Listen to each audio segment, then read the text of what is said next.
Hello, Jumbo. Hola. It is Mongo Slade here with the Sunday live stream. We got two subjects and two subjects only. We'll probably get done in an hour or two, depending on how long I want to stretch this out. First is Across the Spider-Verse. We're going to do a movie review. I'm also going to do an analysis, and I have a tremendous amount of analysis. And I promise you, it will not be the usual. Miles Morales is black, therefore he shouldn't be Spider-Man. I have more on the subject than that, trust me. Anybody who's a long-time viewer of this channel knows I try not to make too many surface level analysis. The second subject is the only other subject I have for tonight, which is the Punisher. And that Marvel has essentially nuked Frank from orbit. And now he's been booted out of the universe. Whatever. So we're definitely going to talk about that, even though I haven't not read the issue. I skimmed through a reader version of that book, and it is atrocious. And everything they've been doing with the Punisher for the last 10 years has been pretty bad. So we're going to talk about the Punisher, but it's going to be after Spider-Verse. Now, before I even get into the movie Spider-Verse, I have to tell people I do not do spoiler-free reviews. There really is no point to a spoiler-free review. This is absolutely a spoiler when it comes to the movie. Am I going to talk about every single plot in the movie? No. But I will not be giving a rundown of the movie. Go to Critical Drinker or somebody like that who will go through the entire movie for you. I'm basically going to talk about the film, we'll talk about the concepts and some of the themes. And I have a lot of problems with the movie. Overall, I think the movie was fine. I don't think it was as great as everybody is trying to make it seem, because it comes across like another it's another in the long line of movies with certain ideas that bother me. We're going to talk about those, however, and I promise you they will not be surface level identity politics crap, even though some of it does play into it because you can't get away from it. All right. So again, hello to everybody who's listening. Thank you all for showing up, spending your Sunday night with me. And at any time you're bothering to listen to this at any point, I appreciate it.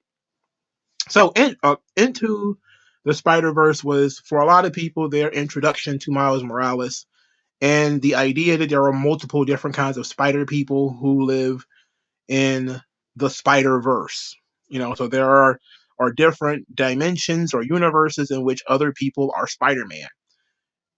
So this takes that issue and blows it up. Now you see that there are infinite numbers of Spider-Man across an infinite number of universes. And the plot of the movie is that Miles Morales and Gwen Stacy are they star-crossed lovers? Kinda. But they are also, learning more about the multiverse and about the other kinds of Spider-Mans and what their abilities are and where they are and all that kind of stuff.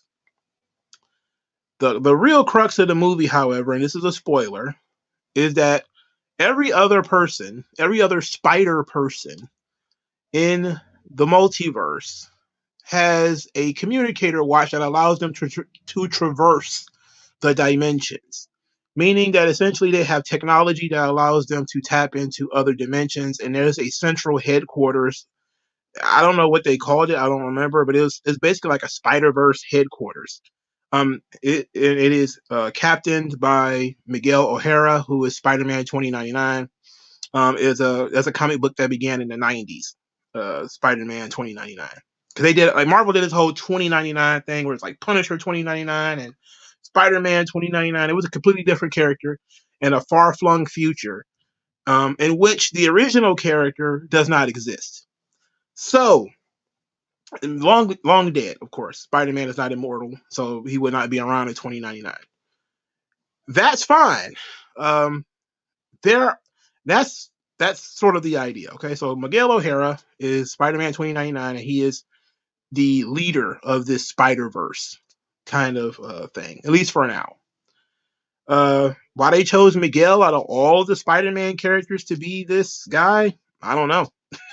I honestly don't know. But they landed on Miguel O'Hara being the guy. and he ends up being the villain. Now, the villain is really the Spot. Now, the Spot is sort of a new Spider-Man villain. I think he was debuted within the last 10 years, maybe the last 15. But it was during Dan Slott's run, I'm sure, where they created the Spot. The Spot is very different from other Spider-Man villains because he doesn't use technology. He basically is technology. The Spot has the ability to punch, has holes all over his body that are basically portals to other dimensions. And so it becomes, of course, a little joke or a gag or whatever, where you put your fist through the Spot and he misses, and you punch somebody in another universe or something like that. And that's the big bad. That's the Spot. But they don't really they encounter him quite a bit. But after a while, the Spot goes to the back, and Miguel comes to the front, and Miguel is really the villain. Now, Miguel is the villain because Miles Morales is not supposed to be Spider-Man. Apparently, he was bitten by a spider that was meant for somebody else. The spider appeared in the 80s. I don't remember seeing the spider in the 90s at all. Maybe that's basically they toned him down a little bit, I guess. And so much that I didn't see him that often. Who created him? Look, WG Phil is another nerd. Figure out who created the Spot, because I don't remember who created the Spot. I don't remember seeing him before the Dan Slott run. Now, but again, I'm not a voracious Spider-Man reader, but maybe there's his creators will be able to give me a general idea of when he was created or who created him. Anyway,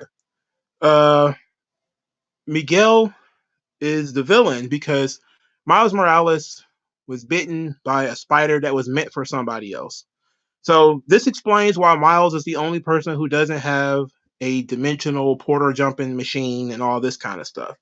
He's not supposed to be Spider-Man. He's not supposed to know about the Spider-Verse, and everything that's happening is happening because everything negative that's happening, is happening because Miles Morales exists. And essentially what happens is during the movie, at one point, the Spot is about to kill this professor. I believe that's in the Indian Spider-Man's universe. And Miles saves this guy. This was supposed to be a canon event where this guy was supposed to die, and Miles was supposed to let him die. And instead, Miles saved him, and this caused all kinds of ruptures in the multiverse, timeverse thing, and everything's collapsing upon itself.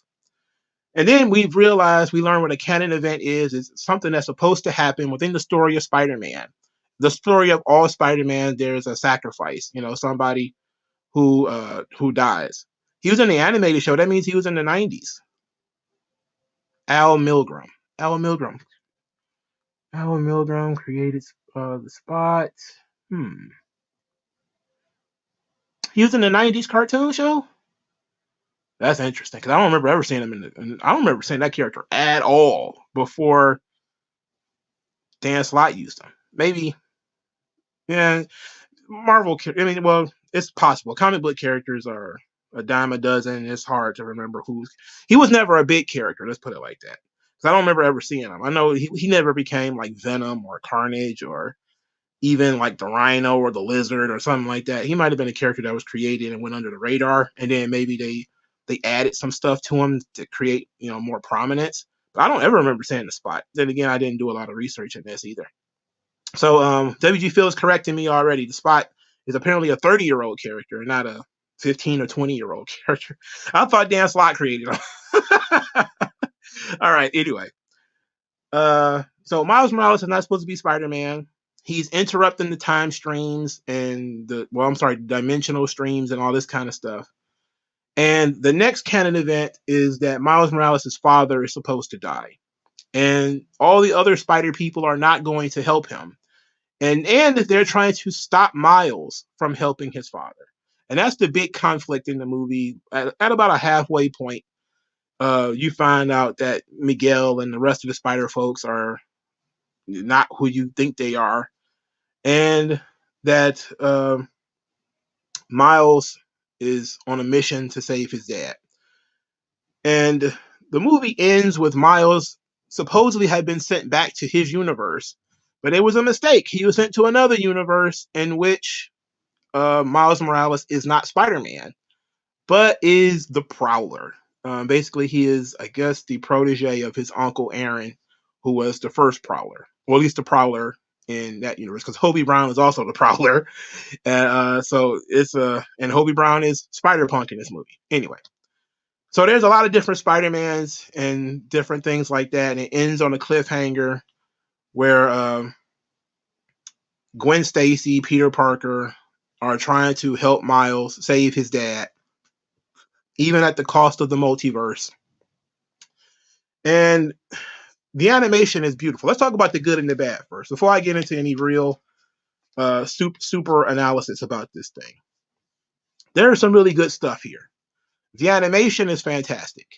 All right, the animation is beautiful.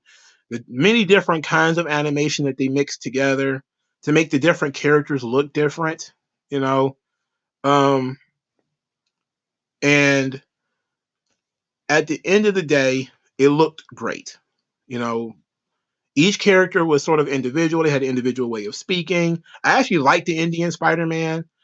He's very confident. Uh, he was very. All of them have the same personality for the most part in terms of most of the Spider characters. He's very talkative, like Peter, but he's Indian, so he has an Indian accent. Everybody gives the rundown of their origin story, but it's pretty much the same. Everybody got bit by a radioactive spider or techno-organic spider or some type of spider. But the Indian Spider-Man was pretty cool. I thought he's a plus for me. He was a fun character. He came across like kind of like what they call it? Oh, it's slipping my mind. He comes across as, I'll come back to it. Anyway, he comes across a lot more confident and a lot more intellectual, a lot more mature than the other characters, but he's still a talkative sort of late teen boy. In the movie, you get Hobie Brown, who is Spider Punk. He is an anarchist type of character. A lot of his stuff is political, his political opinions and all this kind of stuff. This made him very popular amongst the socialist crowd that really have made Enter the Spider Verse their religion, their new personality has become across the Spider Verse. And Hobie Brown has become all of a sudden very popular among a certain sect of people. I knew about Spider Punk. Again, that's another Spider-Man book I don't bother to read. I don't like offshoot Spider-Man. I just don't like it. Which we'll get into why in a moment. So I think the character work was pretty strong. So the animation is great. I think some of the character work is really strong. You know, the decision of Hobie Brown to quit the Spider-Verse team after he sees Miguel become a bit of a tyrant is right on point for a character that's supposed to be an anarchist. He's rebellious, you know, which is good, but it's also a negative. We'll talk about that in a little bit later. But it's a good character moment when he sees Miguel as being very negative and kind of creating a situation where Miles is, you know, being kidnapped. You know, he was like, nope, I'm done with this, and he backed out, and you know, and they used that later that he quit and he gave his watch away, and his watch is how they're being, you know, Gwen is able to go across the dimensions after she get her watch taken. So they brought in Jessica Drew. Jessica Drew, Spider Woman, is not Spider Man. It is not a Spider Man character. But Jessica Drew is in this movie.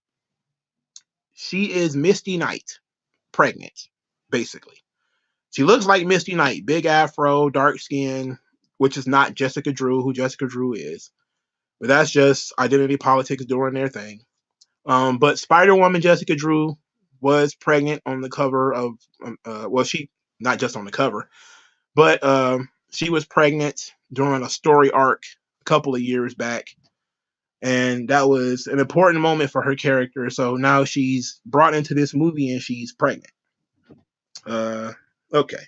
No talk of who the father of this child is or what the father of that child is. At least I didn't hear it. Maybe WG Field knows. He probably paid closer attention to it than I did. But which is pretty typical. You've got regular old everyday Peter Parker Spider-Man. He appears probably a good 30 minutes into the movie, probably later. And his personality is essentially the guy from Full Metal Alchemist, where he brings the baby with him, May Parker, or they call it Mayday. And essentially, he's just a doting dad who, hangs around as sort of he's the bridge between Miguel and the kids. So he's sort of the filter. He kind of tries to get Miguel to understand that the kids don't know so much.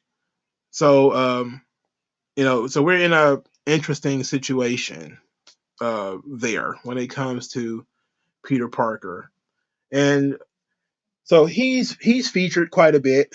Um, so that, of course, that was good. Like, Peter Parker being happily married with a daughter, that's great. We all wanted to see that. We don't see him and Mary Jane together till near the end, but it was good to know that he was in a good space, especially since he was a bit of a bum in the first movie. We see that he's actually in a good place right now, and he's very loving and doting on his daughter. That was great. Miles causes the plot, which is a positive. The story is happening because of Miles Morales. So it puts Miles Morales in the center of the story. That's also a negative, but it's a positive that Miles is a main character. This is apparently a Miles-based trilogy. I've even heard that the next series is going to be about all the people who doesn't think that Miles Morales should be Spider-Man, even though we kind of went into a little bit of that in Across the Spider-Verse. They kind of set that up already. You said WG Phil says he was called corny, so probably Michael B. Jordan. I guess we're talking about the Indian Spider-Man. Now, I was thinking about the Indian Spider-Man. He seems to be a person that everybody would like. You know, he's big, he's good looking, he gets chicks, he's smart. It seems like he doesn't have the downsides that a lot of the other Spider-Man characters would have. So I was thinking of a very specific term that I was going to use for him, but again, it hasn't come to me yet. But he actually came across as being pretty interesting. So that was basically the setup. Gwen Stacy is gifted this watch after there's a vulture. Is they called him. Oh, okay. So Misty Knight, Spider Woman. Her boyfriend was called corny. So I'm guessing it might have been Michael B. Jordan. Michael B. Jordan Spider Man, because there's no shortage of Spider Man, right? So I forgot where I was going with this. Oh yeah, so Gwen Stacy gets one of these dimensional hopping watches. She gets recruited after Spider Woman Jessica Drew, aka Misty Knight Spider Woman, sees her do battle with the Vulture, and a lot of this movie was Gwen Stacy and Miles Morales having sort of similar problems in terms of parents. You know, Parents don't understand them. Dads don't really appreciate what they're doing. They can't be who they are. They can't tell their parents what they do. They have to hide a part of themselves. They have to lie. And of course, this becomes a gay or trans allegory in the minds of people who are of that mindset. We'll talk about that stuff later too. Ultimately, though, um, it was the first, I don't know, maybe 7 or 8 minutes of the movie is Gwen Stacy, which is off putting to a lot of people, but not really to me. It didn't really bother me that much. You see in her universe that her Peter Parker was her best friend. He became the Lizard and ended up dying, and she kind of took a little bit of a responsibility for that. And her dad, who is a police officer, saw her near his corpse and blamed the death of Peter Parker on Spider Woman, and spent the rest of his, I guess, career investigating Spider Woman and the death of Peter Parker. Of course, we end up with he finds out that Spider-Woman is Gwen Stacy because she tells him. She takes her mask off. At that point, Dad, because he doesn't understand, he tries to arrest her anyway. And this, of course, is a very heartbreaking moment for her. And she gets bailed out by Miguel and Misty Knight Spider-Woman. And they take her onto this journey into the dimensional hopping portal thing. In Miles's universe, Miles is coming across the Spot, who is a bumbling idiot of a villain who is trying to steal an ATM machine, but can't even do that right. Now, we get an understanding in this part of the movie that the Spot doesn't know how his powers work. So that's why he's a bumbling idiot. It makes sense. He doesn't really quite know what he is or how he can do this stuff. And so it makes it very difficult for him to fight. Like, he can't even fight Miles correctly because he doesn't know how his powers work. So this is where you first meet the Spot. And Miles, of course, is a good student who is never going to class. And, his parents are concerned about, the decisions and the choices that he's making. They've been very overbearing parents, typical parents. His parents are very well characterized too. His mom has really good. She's very Latina, in terms of her mannerisms, the way of speaking, the way she looks. It's all very nice. His dad is very cool too. There's nothing really corny about or thick-headed about his parents, except for they're very overbearing.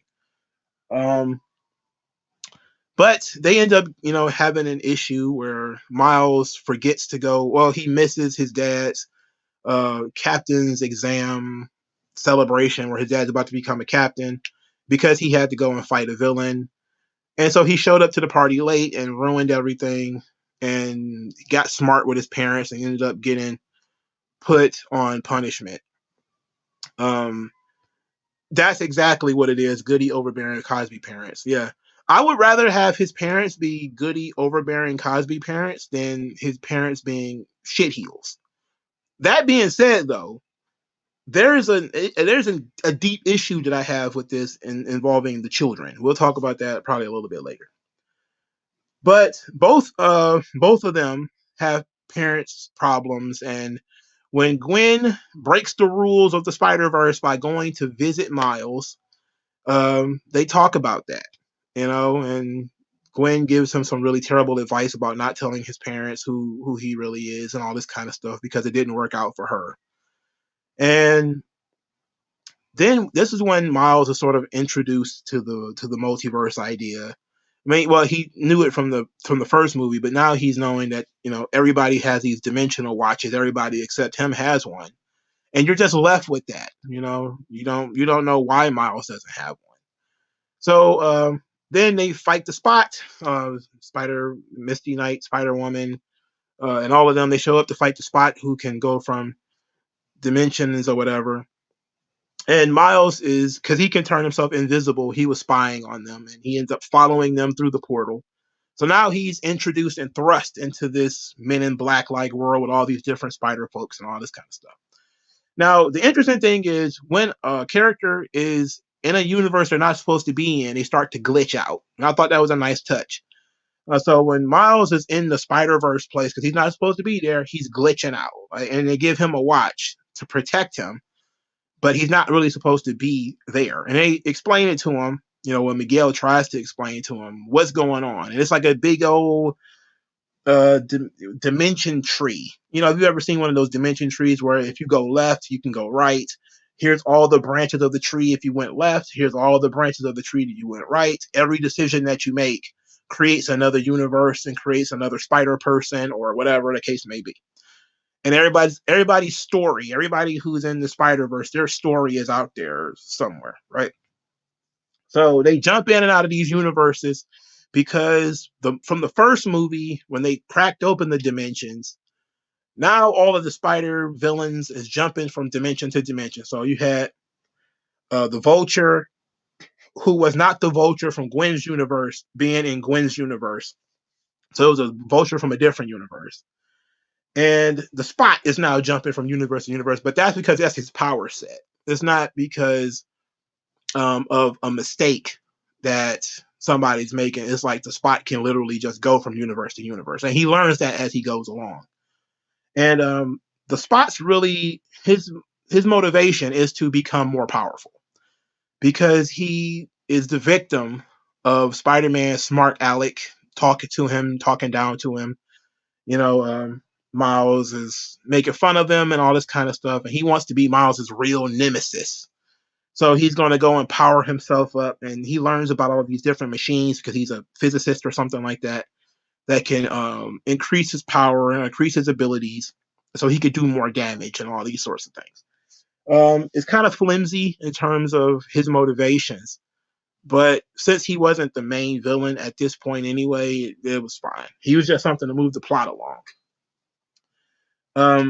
Now, the real conflict, let's go into some of the bad. Because some of the bad is that Miles is central to the plot. So this is a Miles story, not really a Spider-Man story. Because it's not got, Miles being Spider-Man is important to the plot because he's not supposed to be Spider-Man. But this was definitely a Miles Morales story, even though it didn't start with him, it started with Gwen. But it's a very Miles heavy story. There's some stuff in here that I would qualify as being filler. Some of the going over the origin story stuff is kind of fillery. I personally think that a lot of the conflict with the parents was kind of fillery. It's a good setup because I know that we're going to milk the threat of dad being killed later. So planning that here is fine, I guess, but we have to wait for dad to actually be threatened later. There's a lot of characters that actually exist within Marvel Universe that are spider characters, quote unquote, but they are not featured here. For instance, there's no Silk. There's I think Ben Reilly, the Scarlet Spider, he appears twice in this movie. Now Ben Reilly is a clone of Peter Parker. He should have been. It could have used him as the main villain. He could have took Miguel's spot as being the villain of this thing because Ben Reilly often has issues with being Spider-Man and all that kind of stuff, and being a clone of Peter and everything. So that's one of the things I think of. They spent so much time creating Muslim English Spider-Woman who has a hijab for some reason. That character exists, but Silk doesn't exist, who is actually in the universe. Now, she might actually be in the third movie, which they might, rail her into the third movie. But who knows? So here is my big issue with this movie, and it's two spots. One, dimension play, people going across dimensions and everything. That's not a Spider-Man movie, right? When I say Spider-Verse is not a Spider-Man movie, I mean this is a Fantastic Four movie. This is what the Fantastic Four were created for. They're the ones who do outer space, dimension hopping, the Council of Reeds. That's Fantastic Four stuff. That's not a Spider-Man story. Spider-Man is friendly neighborhood Spider-Man. He's street level. He's not supposed to be fucking Cable. All right? Cable does time jumping and going back and forth across dimensions. Doctor Strange does that. Spider-Man doesn't. The idea that Spider-Man is now going to be a guy who's jumping across the universe is like that entire concept is antithetical to Spider-Man. That is not what Spider-Man was supposed to be. That's not what he was created for. He was not created to do the same job as the Fantastic Four.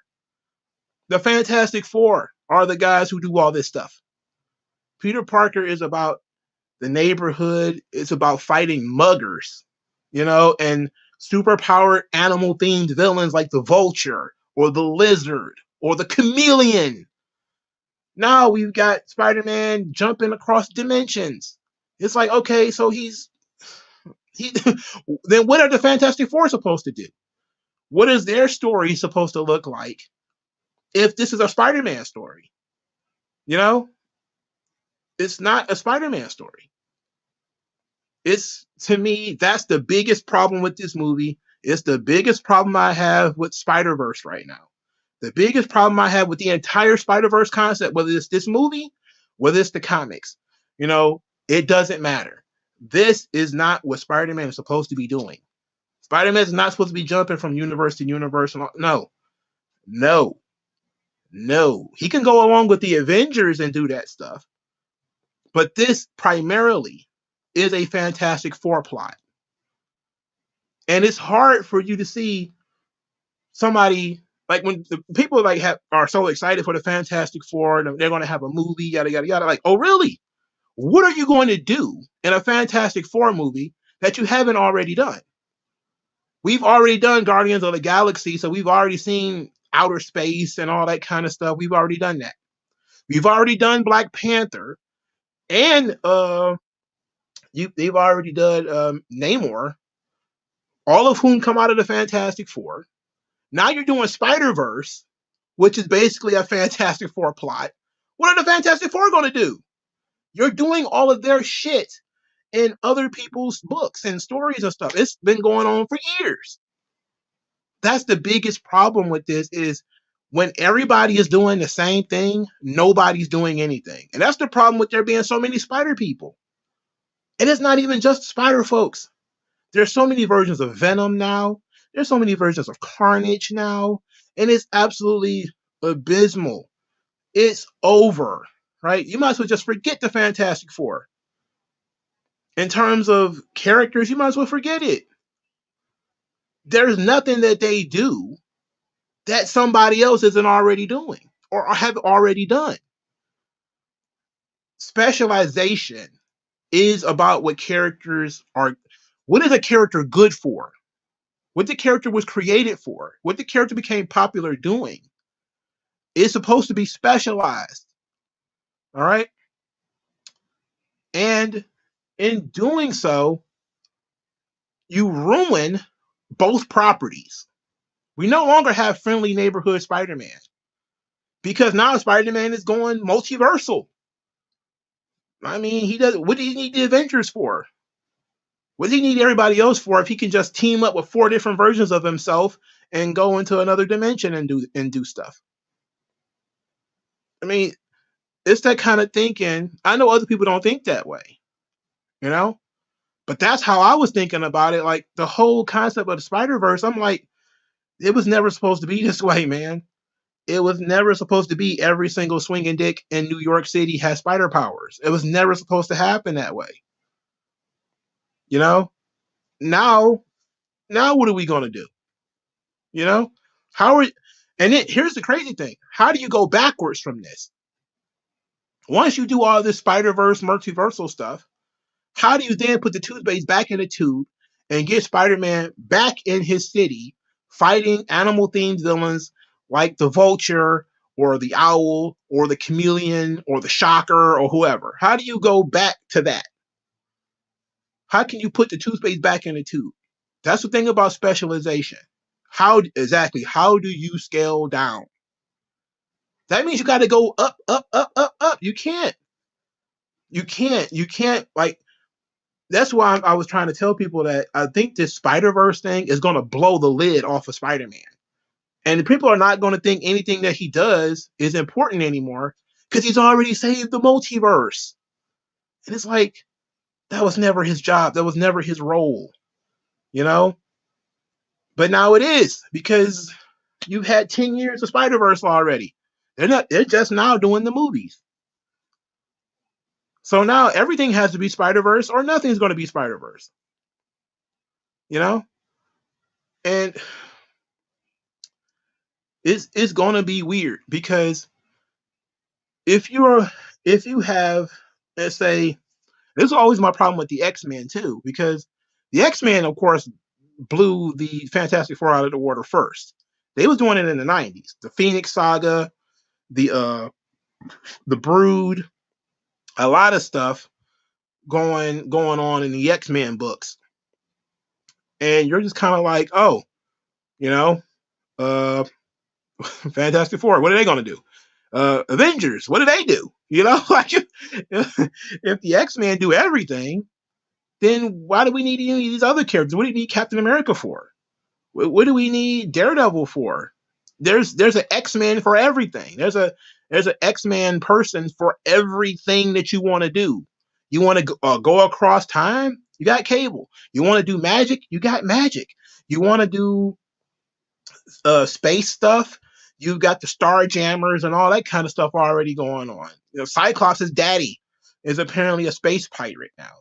It's like, well, you know, you're encroaching on other people's territory, and now what they do best has to be recontextualized into something only they can do.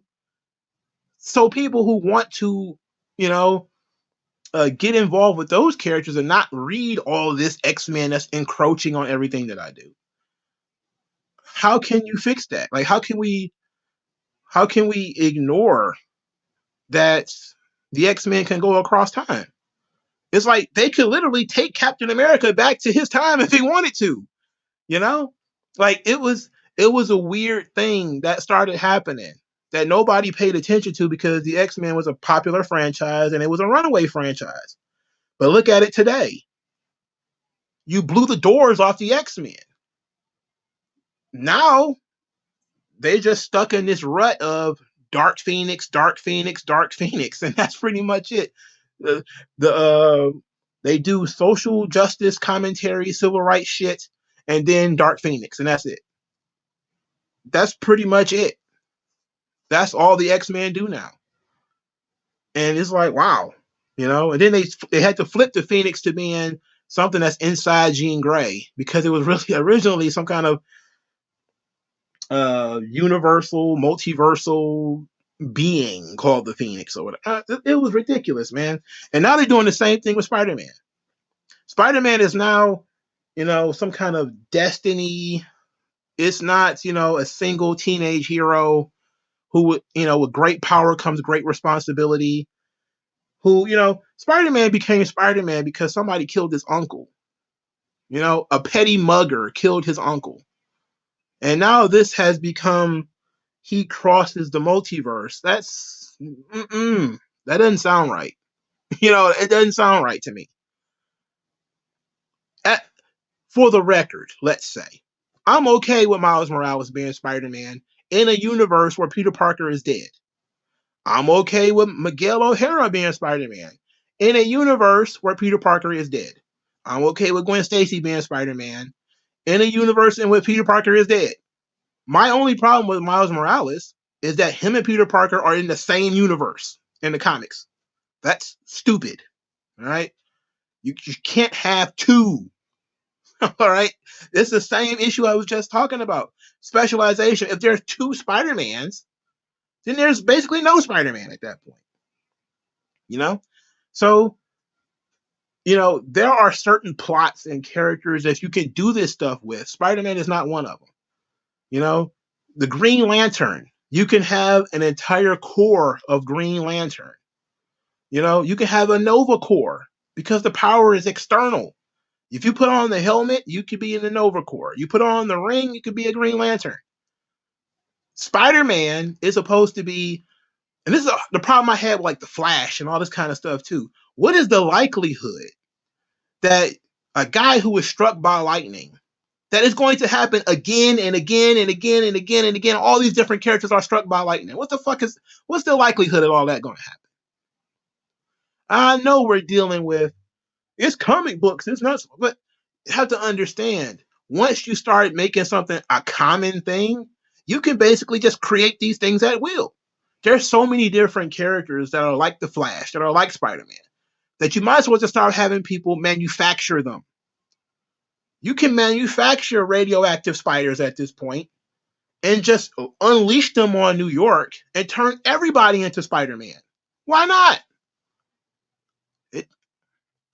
It doesn't make sense, man. You know,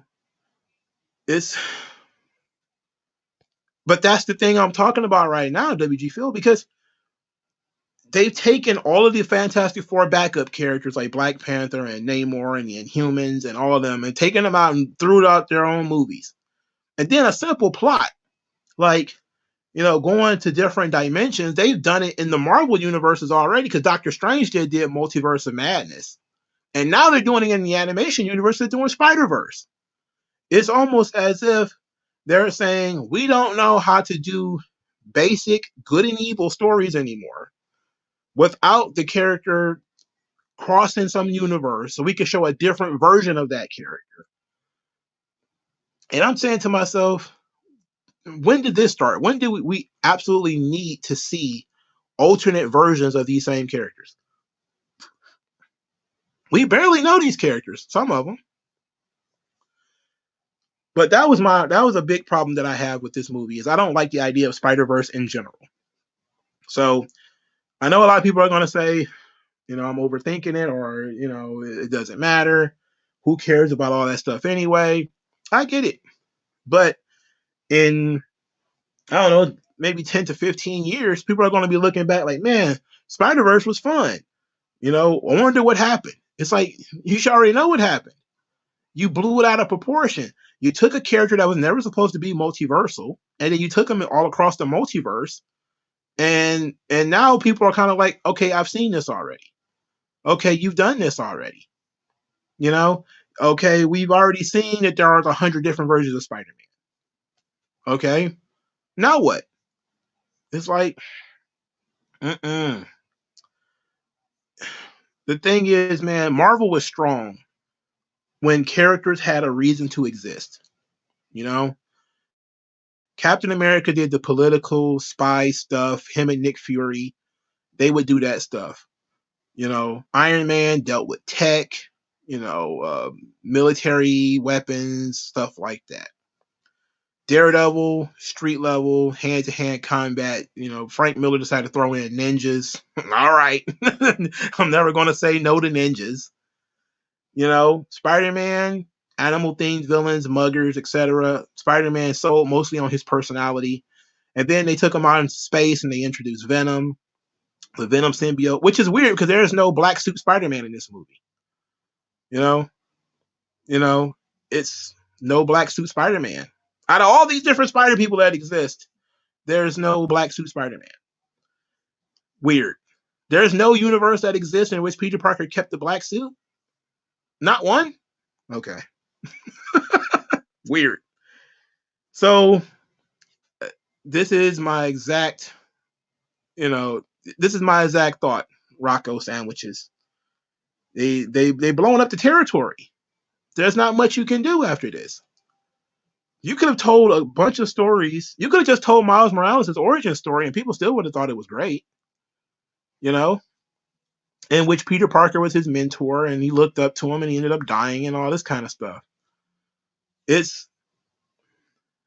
That was a good movie. Now they want to take it and add all these other different bits to it, and you're like,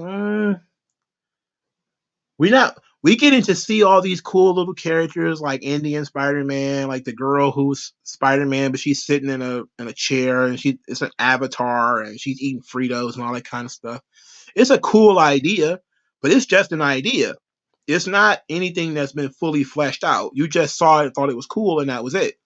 You get bits and pieces of these things. And hopefully, they will flesh them out in the third movie, which they're probably going to have to in order to make that movie make any sense. But once you've done that, now what? Once and I'm thinking maybe they're going to run the Miles train into the ground, and then they'll jump on Silk. Because Silk is female, so they'll probably do a Silk set of movies afterwards. Maybe that's why they don't have Silk in the Spider-Man movies right now. And we know they don't have Venom because they want to do Venom a Venom universe because it's Sony doing all that stuff. And that's one of those things that I really don't like. I really don't like the idea of Spider-Verse. It's goofy, and the spider totem and all that kind of stuff they started doing in the book is stupid. Now, another one of my big issues, and this is a big issue I have with the plot, is the overall message that Miles Morales, who literally 30 minutes before had no earthly idea what the hell was going on, is all of a sudden the moral arbiter of this movie and is going to tell Miguel O'Hara, who's been spent his entire life doing this, that he's doing something wrong. Now, I understand that when you do a comic book movie or whatever, you're setting up the hero and the villain, right? The hero being a kid who does not know what the hell they're talking about or what the hell they're doing, and yet is the one who is screwing around with things they don't understand, is a really, really, really annoying plot. That plot is so annoying because it's one of those, the kids know better, the children are the real revolutionaries. You are all, the adults are always trying to set up and maintain the status quo. The children are already trying to come in and turn things over, you know? And everybody loves that line in the movie where Miles is like, nah, I'm gonna do my own thing. And everybody's like, yeah, that's so cool. And I'm thinking to myself, didn't the person who has been spending their entire life doing this tell you what you're doing is going to destroy at least a universe? All right? It maybe one universe. How many hundreds of millions of people? And the kids are like, I'm going to do it anyway.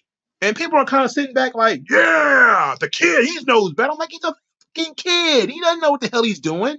He doesn't know what he's talking about. He didn't even know this thing existed until now. There's no plan. There's nothing to tell you that Miles Morales can fix the damage he's about to cause. You're supposed to just be like, well, I understand what Miles is doing and I support it. I'm like, no, I don't support it. It's stupid. This is why you shouldn't have kid characters in these big situations, because they don't have the emotional control, the knowledge, or the experience to do the things that you put them in a position to do. This is a problem with child heroes. Child heroes need responsible mentor heroes. Robin on his own needs Batman. She always have Batman, because there's going to be a situation in which Robin is in over his head and Batman is going to be there to pull him out. They set that up in this movie when, the second version of Miles Morales captures Miles Morales, and but he's going to end up saving himself from what it looks like. But there's no responsible adults in this movie, because earlier in the movie they were arguing with the responsible adults. Gwen's telling her dad, the mask is my badge. I'm just doing the same thing you're doing. And he's supposed to be a responsible adult and say, no, you're a vigilante. Somebody died because you were screwing around. You don't know what you're doing. You might need a mentor or something, you might need somebody to coach you along, and you just chill out. Like, her being this super neurotic, over the top female character is perfectly fine. But there should have been a responsible adult character, even if it's not her dad, because her dad's not Spider-Man. She doesn't know anything about that. But that's what Miguel is there for. That's what Peter Parker is there for. That's what Hobie Brown, who's supposed to be at least an older teenage character, is supposed to be there for. All of the older characters are supposed to be there to let the younger characters know, hey, bad things can happen if you do this.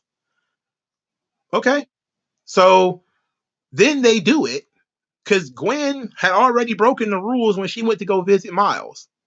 And that caused the problem, right? Now the spot's free. He's jumping from dimension to dimension and everything. And you're like, these kids who don't know what they're dealing with are the heroes. And they're screwing around, and we're supposed to just go along with it. Now, it's an interesting conflict that Miles's father is supposed to die. So Miles going off the rails and trying to save his dad, being again very emotional, makes sense. Okay, that makes sense in terms of a character thing that's supposed to happen. At the same time, though, by making Miguel by coming across as a tyrant who is super controlling and you know almost like he doesn't like Miles, almost like he hates Miles for no reason, and that whole thing.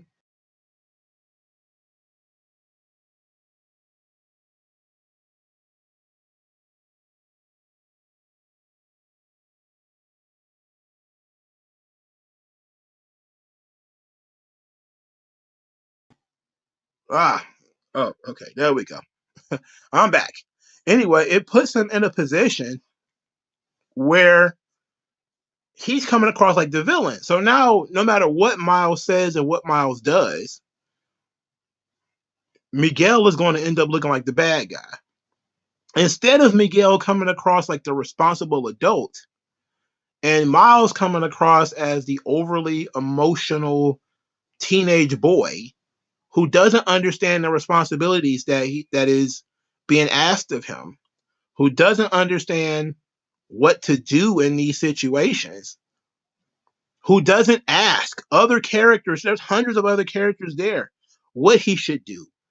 For him to not sit under the learning tree and try to figure it out in conjunction with a responsible adult who knows what they're doing shows to me that, as usual, they're playing a game in which the kids know better.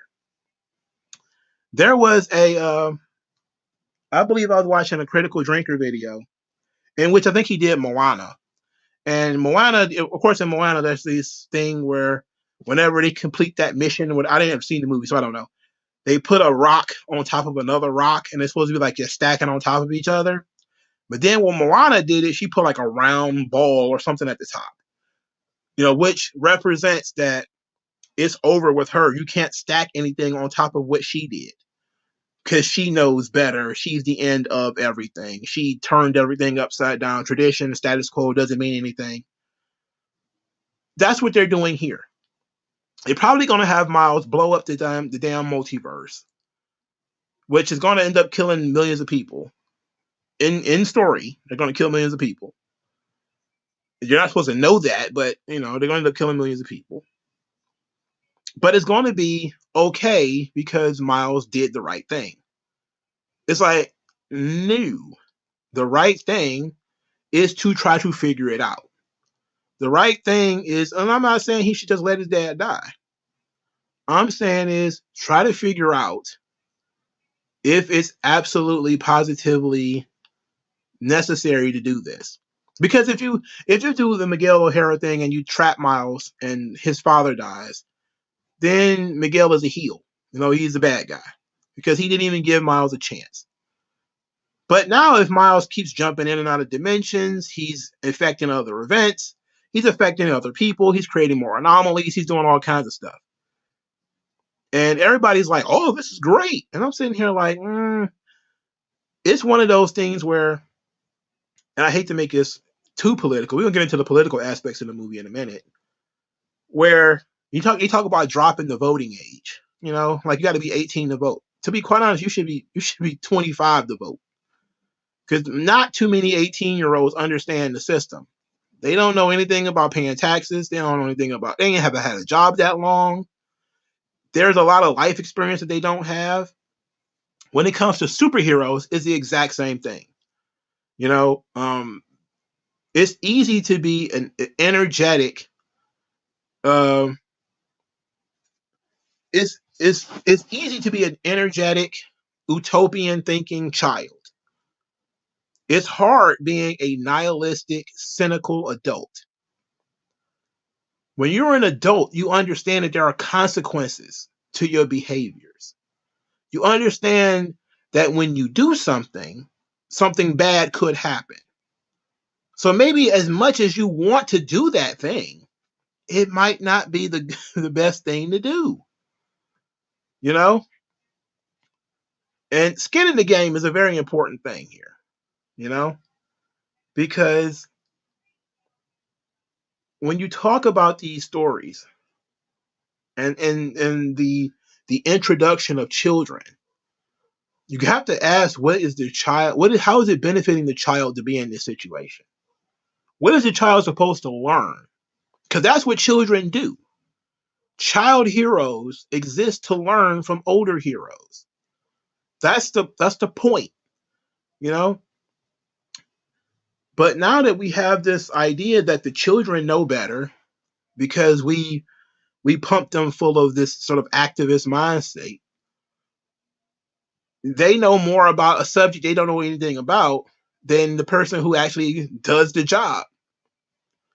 And you can tell from that situation that bothered me a lot because it's saying to myself, it's another one of these movies where know-it-all kids step into a situation that they didn't know about 15 minutes before, and they're like, no, man, you're doing it wrong. We're doing it right. And it's like, eh,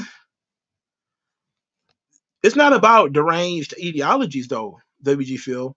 It's about life experience. It's about understanding. It's about being able to think beyond one step ahead, right? Sometimes people who are living in perpetual childhood, they can't think beyond one step, right? You ask people to think about one step beyond that. Think two steps ahead. Think three steps ahead. You know, people can't do that. They only think about one thing. And the reason why you don't really want children voting is because children only know what they've been told. Therefore, if you have a bunch of children who have been propagandized, they don't know anything. And if they don't have the ability to analyze information, to be able to tell the truth from the lies, that they don't understand when they're being lied to, or what the truth really is, or how to understand what next level consequences are, they have no idea. They should not be voting. And they shouldn't be superheroes. A key element in being a responsible adult is understanding that something you might want to do is not the right thing to do because then there are next order consequences. And we have this conversation in the United States so much. Pretty much everything we talk about now is people don't understand next order consequences. Abortion, you know? We want to have free sex. Everybody's having sex with everybody. And then, they give people pills for HIV. They say, oh, don't worry about it. You'll just take a pill for the rest of your life if you get HIV. If you get pregnant, don't worry about it. We'll just kill your baby. Just no accountability. So you're just having people in perpetual childhood. We'll fix it for you. If you make a mistake, we'll fix it. If you go out here and spend 30 years on heroin, it's okay. We'll fix it. Somebody else will fix it. That's the thing, right? That's even worse. You can blow your life on, weed and Doritos and whatever. And then when you're 58, somebody will slide in and give you a Social Security check. Don't worry about it. You ruined your life. Don't worry about it. We'll take care of you. And that same mentality permeates through our new stories now. Our stories now are, I'm about to go fuck this up, and somebody else is going to have to be responsible for it. That's exactly the Miles Morales situation right here. Miguel told you, if you go do this, you're going to probably kill millions of people. And you're like, I'll just go and fuck up the millions of people's lives, and we'll figure it out later. It's like, that's not how this works. That's not how the real work. That's not how a superhero thinks. And I get that they created this conundrum, for the purpose of the story. And you're supposed to sympathize with Miles, and I do. At the same time, though, you have to understand that there are ulterior consequences. There are other people that are in trouble, that are going to die, that are going to be impacted by your decision. And this is what Miguel was trying to get through to him. But him being an emotional kid, he's saying, no, I'm going to do it anyway. This is my dad we're talking about here, you know? And it's like, it's a risk I'm willing to take, as Darren Gordon Hill said, but it's not the risk that you're taking. You're risking somebody else's life. It's the opposite. Like, they're telling this story about all the Spider-Man stories of how people important die within these stories. And these are the canon events. This is the pain of being Spider-Man. The pain of being Spider-Man is that not just Uncle Ben dies, Captain Stacy dies, Gwen Stacy dies. Later in the series, before they did One More Day, Aunt May dies. People die. You cannot save everybody. That's one of the things that they were trying to get through to you when when Gwen Stacy died, right? When she died in the comics, that was one of the things that they were trying to get over to you, is that you can't save everybody. You can only do the best that you can. You're one person. Okay? Miles thinks he can save everybody. He can save his dad and not destroy the multiverse. There's no way they're going to be able to write that third movie without it being trash. I can tell you that right now. They're going to have to pull some kind of shiggity and then they're going to end up fixing this. Otherwise, you have to explain why a canon event got disrupted and another universe didn't get destroyed. Now, they started doing this to superheroes, I think, in was it Infinity? Maybe WG Phil knows. When they started having the quote unquote incursions, and then the Illuminati will have to go and destroy somebody else's universe in order to save their own. You turn these fucking guys who are heroes into mass murderers. We have to destroy their world or ours is going to be destroyed. You're like, wait a minute. That's not a superhero plot. Maybe we shouldn't do that. Maybe we should reconsider what the stakes should be in a superhero story. Like that was a little bit over the top. And they did a lot of hand wringing about it. Like, oh, I don't like the idea of destroying another universe to save ours. There's so many innocent people. But it's like, probably not. Probably not so many. I don't like that idea. I don't like it.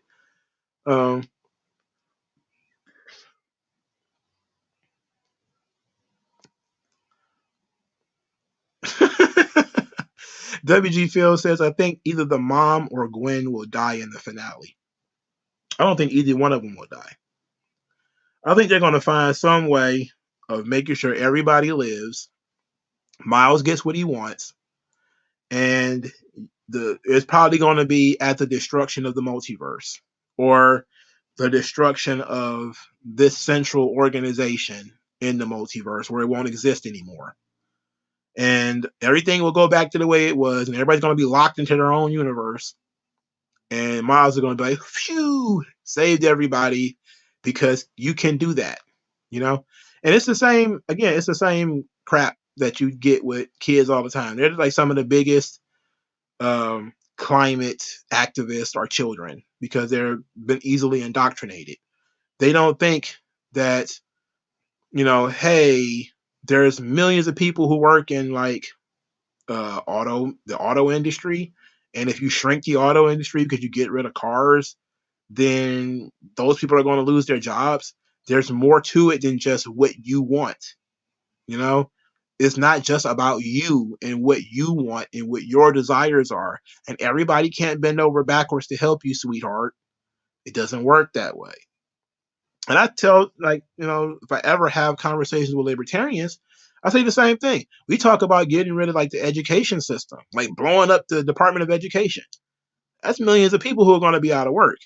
Now, I think we all can make that sacrifice when it comes to millions of government workers. But there's probably going to be some average contractors and stuff, too, who are going to be hurt by that. It's something to think about. Still would do it, but that's something to think about. Nobody's going to die. Okay. It's not going to change anybody's quality of life too much. But in these big moral quandaries in which a child is being asked to make a decision that will not have that much effect on them, at least not immediately, but it will immediately affect somebody else. And we ask children to make that decision, we shouldn't be doing that. That's why I say children shouldn't vote. They shouldn't have the ability to vote for somebody who might send other people's children to war. It's not a good idea. It's not a good idea that children should be able to vote to have somebody's income or property or whatever taken away. It's probably not a good idea. You don't understand enough about this. And then when you see typically socialists, they'll go over the top. Somebody will say, well, if you can't afford to pay a living wage, you shouldn't be in business. It's like, oh, that's just a saying. Everybody should, I would rather everybody be poor than somebody not be able to have a perfect job. You should be absolutely in poverty rather than have an imperfect job, because your job can't provide you with everything and you're not going to be able to pay for everything. You know, different jobs have different values. That's part of being an adult, is realizing if you stack boxes at Home Depot, you probably shouldn't get paid $30 an hour for that. And if you don't make enough money, you might need to get a second job. You might need to get some more skills. It's part of being an adult. A child would say, well, just pay them more money. It's like, sure, that would be great, but where's that extra money going to come from? Like, you realize that extra stuff comes from somewhere. It has another effect. You can't just say, well, give them more money. We tried this already.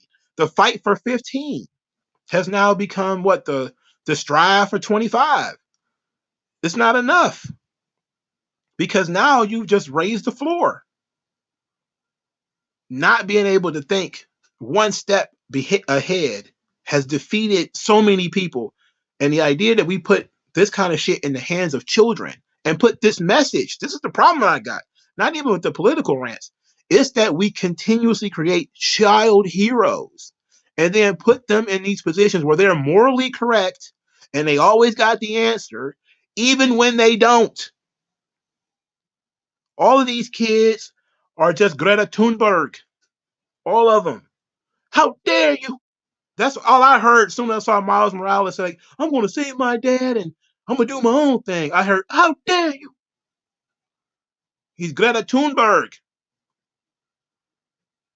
And he's the moral authority over Miguel O'Hara, who's like, look, I lost pretty much everything messing around with this stuff already.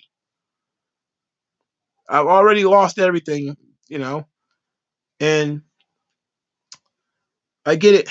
And yeah, then there are the adults that are hiding behind the kids. That brings me to Hobie Brown. Because Hobie Brown, the Spider-Punk, he's the adult, or at least the older teen, who's hiding behind Miles, right? He's the one who's, he's the bad influence. He's one of the bad influences. Gwen is a bad influence, and Hobie Brown is a bad influence. You learn early in the movie that Miles is a good kid. He's a little on the, he's Spider-Man, so he's going to definitely be skipping school and missing classes and stuff. That comes with the job. But making really, really poor decisions, he's a little too smart for that. But when he's still young and impressionable. So you get a character like Gwen Stacy, who is like, yeah, lie to your parents. Don't tell your parents anything. And now he thinks that his parents are his enemies. They're not going to understand him. He's not. Now, he does try to tell his mom who he is later, only to find out he's in the wrong universe. So he didn't really take that. He didn't really take that advice, but he took it long enough to screw everything up. But you're in a position where Hobie Brown, because he's an anarchist and all this kind of stuff, he's a punk, bro. He don't care about no rules and leaders, bro. And you're like, okay, so why was he even a part of this? And it's the kind of thing where a character like Hobie Brown shouldn't even want to be a part of that anyway. Why was he even in there, in the first place? Like, he should have seen this for what it was before it got to this point, But him being a negative influence on Miles, which made him a good character because he at least had a reason to exist. He's the rebellious spirit, you know. Seems like he might want to have a rebellion against Miguel, and him helping them inadvertently by tossing them his dimensional watch thing.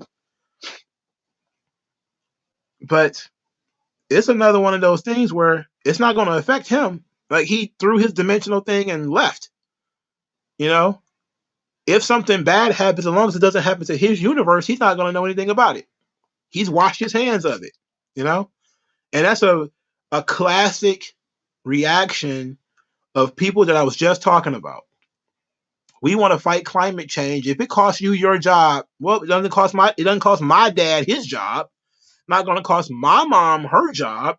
It's going to be on the other side of the world. Ain't got nothing to do with me. So fine, good. Whatever bad happens, that's not even heroic.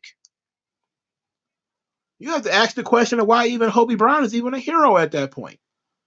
That quite possibly all these people could quite possibly die. And he's like, I quit, mate. I quit golf. Oh, you take me bloody watch golf. I'm out of here. It's like, oh, okay. Thanks for coming, hero. What is your purpose here? Your purpose was to be the negative influence on Miles. And everybody thought he was cool. Oh, he's so cool. He probably thinks all cops are bastards. If that was the case, he should have gave them both Gwen and Miles, a story about how their parents are fascists anyway. Your mom's a fascist. She married a cop. Cops are fascists. Cops are fascists, bruh. The arm of the state, brother. Or something like that. And he didn't go into all that.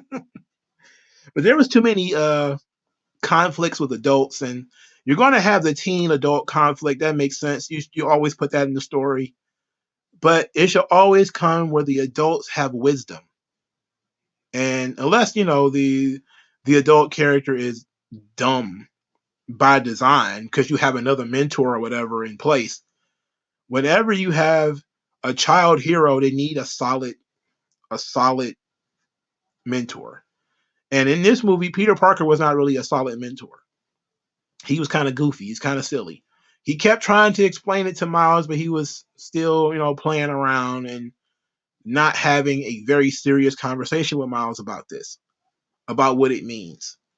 And they tried to have be real somber, but they didn't make sure that it was getting through to Miles. It just kept being like, oh yeah, sure, but it's not. What if it was Uncle Ben? It's like, but it was Uncle Ben. What if it was? But it was like, it's one of those things where that should have been the moment who should have been like, kid, it wasn't just Uncle Ben. Like, it was also my Gwen Stacy in my universe. It was also her father. It was also other people. I couldn't save everybody.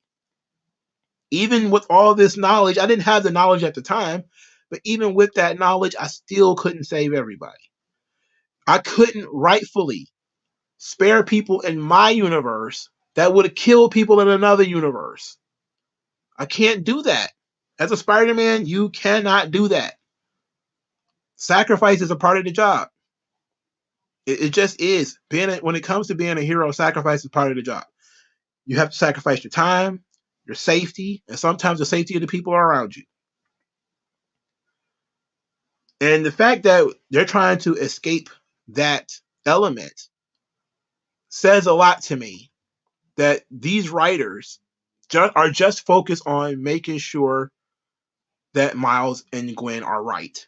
Not so much as how we're going to get around this. And that's why it shouldn't be such a high stakes element anyway. They're kids. It's too high stakes for children. Bring it down. Even when they were doing it in the comic books and they were doing it with the Infinity Stones and all, well, not the Infinity Stones, but the Infinity, the Incursions. They collected all the smartest characters in all of Marvel. And Black Panther, Black Bolt, Doctor Strange. Oh, they kicked Captain America out. There was somebody else that was in it. Iron Man. All these guys, they got together. Reed Richards, and they couldn't figure out how to save the universe without destroying another universe. And it turned all of them basically heel. All of them like murdering entire universes, entire civilizations wiped off the map. But at least they were adult characters. They were all chosen for their ability to make decisions.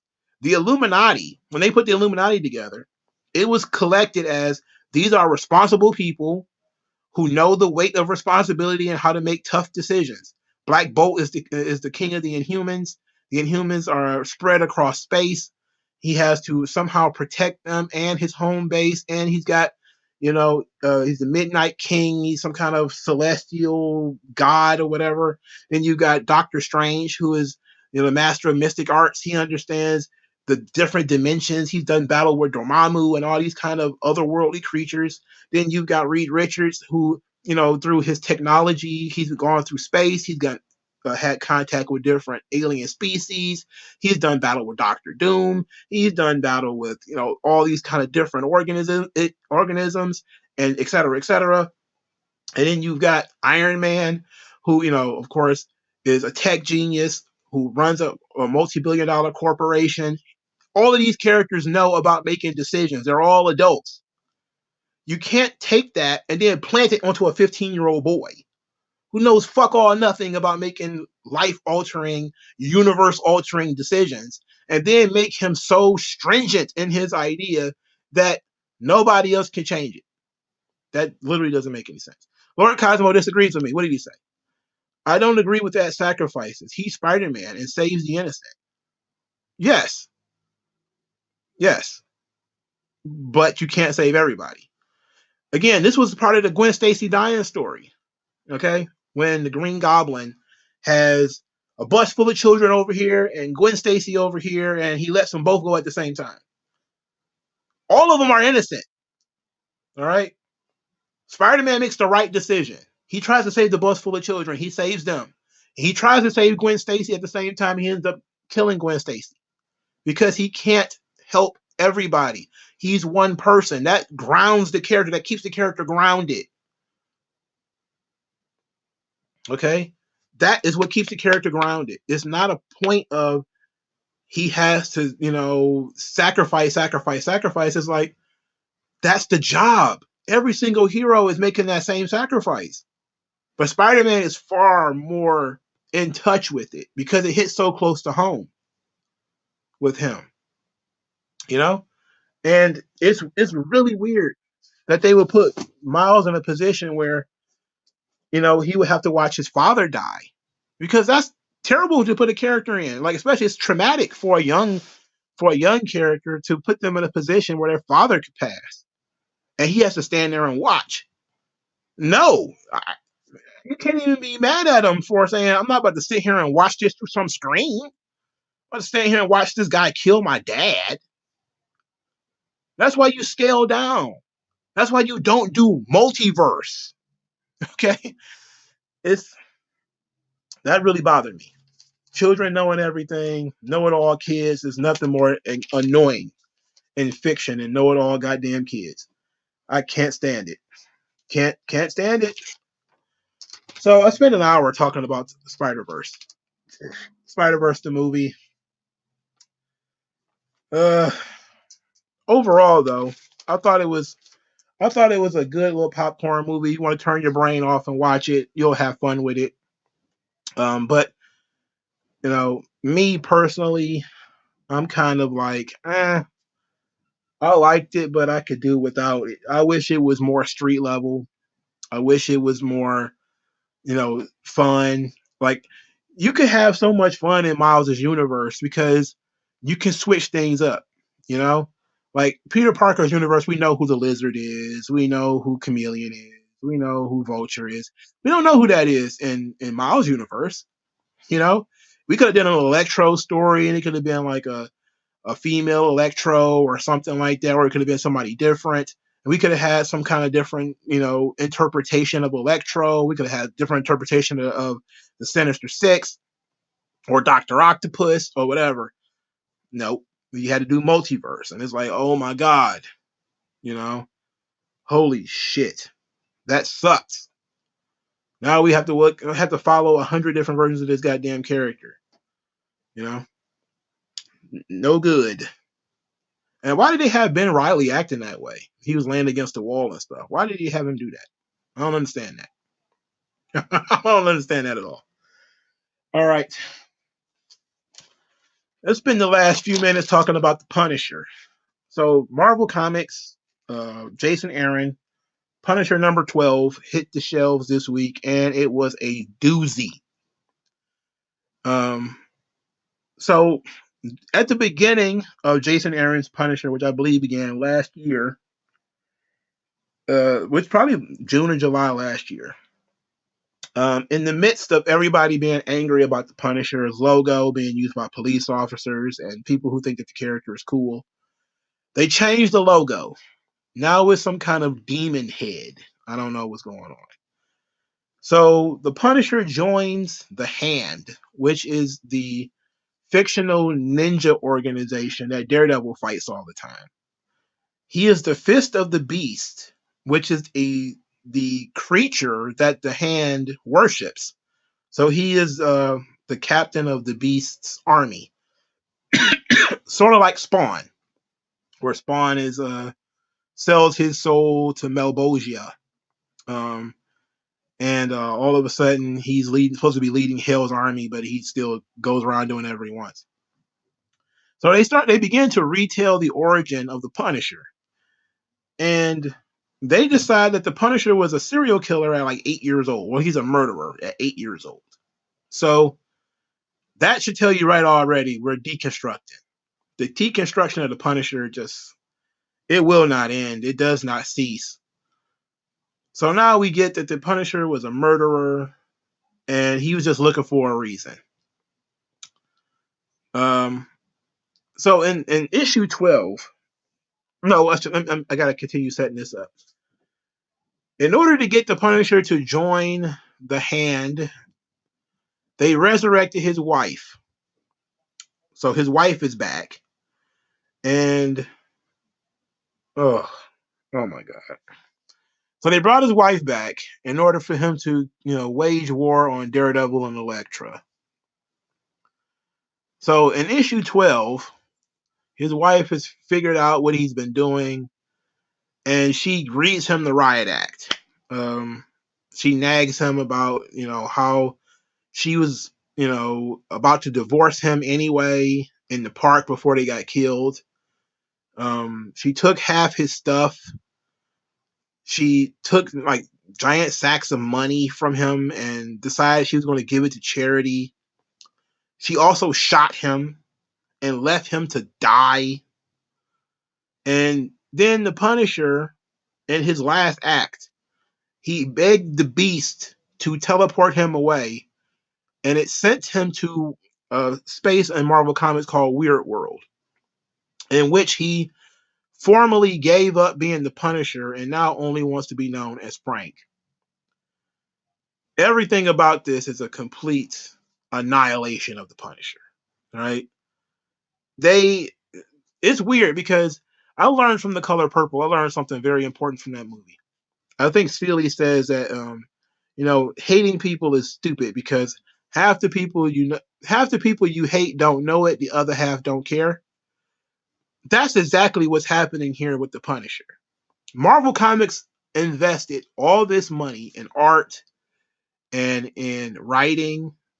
Jason Aaron and these artists, they invested so much time into this story. The people that you were trying to piss off and try to make the Punisher look weak and stupid, they're not reading this. And the other half, like people like me, they don't care. I wasn't buying it, so I don't give a shit. But this complete deconstruction of the Punisher was so unnecessary. They have done time and time again throughout Punisher stories where the cops have looked up to the Punisher and he continuously tells them, what I do and what you do are two different things. There have been so many scenes like that where people are like, the Punisher does what we would like to do, but we can't. And the Punisher's like, nope, you uphold the law. That's what you do. That's your thing. He's sensible. He's not like a psycho. He's a psycho in one way, but not completely and totally. He's tactical. He knows what he's doing and why he's doing it. So the idea that police officers or whatever would adopt the Punisher symbol, or right wing militia guys or whatever would adopt the Punisher symbol, they not reading these comic books and are offended by what you've done with the Punisher. They don't care. The only people you hurt are people who are active fans of the Punisher. You hurt them. And those people are 9 times out of 10 people who are not just adopting and walking around with the Punisher symbol. It's very weird. This obsession with pissing off the right wing or whatever is really dumb, because most of those people think comic books are stupid and shit anyway. Most of them are Matt Walsh's. Comics are for children. They don't care about that shit. And Jerry Conway, who is the creator of the Punisher, has been over and over and over again saying the same thing. They should make him gay. They should make him black. They should do all this kind of stuff. And it's like, it doesn't matter what you do to him. Those people who are not reading the comic books will not be reading the comic books. They don't care. So you hating them is not affecting them at all. It doesn't affect them that you hate them. They don't know it. They probably do, but they don't care. So they look at it and say to themselves, what is Marvel doing? They changed the Punisher's logo. Oh, well, the Punisher logo still exists. Still going to put it on stuff. They still, like, even if it wasn't the Punisher, there's still plenty of Dirty Harrys and other characters that are of the same ilk, vigilantes who go around murdering folks, who do the same thing. If you wanted to tell people that what the Punisher does is wrong, that's why you have other superheroes. That's why you have like characters like Daredevil, who tell the Punisher what he's doing is wrong. And this is why you have the Punisher in issues where he's by himself or whatever, tell police officers or other people, because sometimes there's other people who want to be like him. I think in one Garth Ennis issue, there was a lady Punisher who, she wanted to do what he did, and she ended up getting killed or something, I think. WG Phil probably knows a little bit better than me. But he often tells people, you can't do what I do. I can do what I do because I'm a certain kind of person. You can't do what I do. You shouldn't try to do what I do. But these people who are obsessed with pissing off the right wing or whatever, they are willing to destroy this intellectual property in order to upset people who are not reading it and likely don't give a shit of what you've done. But that's exactly what they did. Now, a deconstruction of a character looks to take a character apart, examine the motivations and themes or whatever of that character in order to see what's there. When it comes to the Punisher, one of the number one thing with the Punisher is not just his war on crime, but why he has a war on crime. He has a war on crime because he was in the park with his family when gangs started shooting and they ended up getting caught in the crossfire. His motivation is that he lost everything to random violence.